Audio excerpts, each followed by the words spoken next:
नाशिकच्या पंचवटीत jogging track असलेल्या Shrikrishna garden समोर साकारलाय 7 मजली देवीदास हाईट प्रकल्प। मग येताय ना आजच आपला फ्लॅट बुक करायला देवीदास हाईट्स मध्ये। आमचा मोबाईल क्रमांक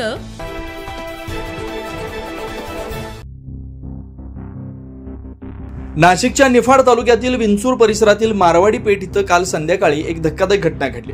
कांदा व्यापारी पवन जाजू यांच्यावर व्यवसायातील वादातून धारदार चाकूने प्राणघातक हल्ला करण्यात आला। मारवाडी पेठ परिसरात पवन जाजू हे आपल्या घरासमोर उभे असताना संशयित मनोज बोराडे हा तिथं आला आणि दोघांमध्ये वाद झाला। या वादातून मनोज बोराडे याने संतापाच्या भरात चाकूने वार करत पवन जाजू यांना गंभीर जखमी केलं। घटनेनंतर परिसरात एकच गोंधळ उडाला।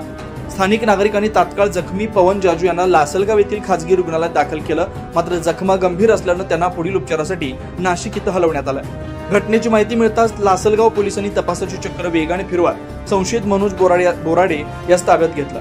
सहाय्यक पोलीस निरीक्षक भास्करराव शिंदे यांच्या मार्गदर्शनाखाली पुढील तपास सुरू आहे। व्यवसायातील वादातून झालेल्या या हल्ल्यामुळे विंचूर परिसरात भीतीचं आणि संतापाचं वातावरण आहे। 9 न्यूज महाराष्ट्र ब्युरो, नाशिक।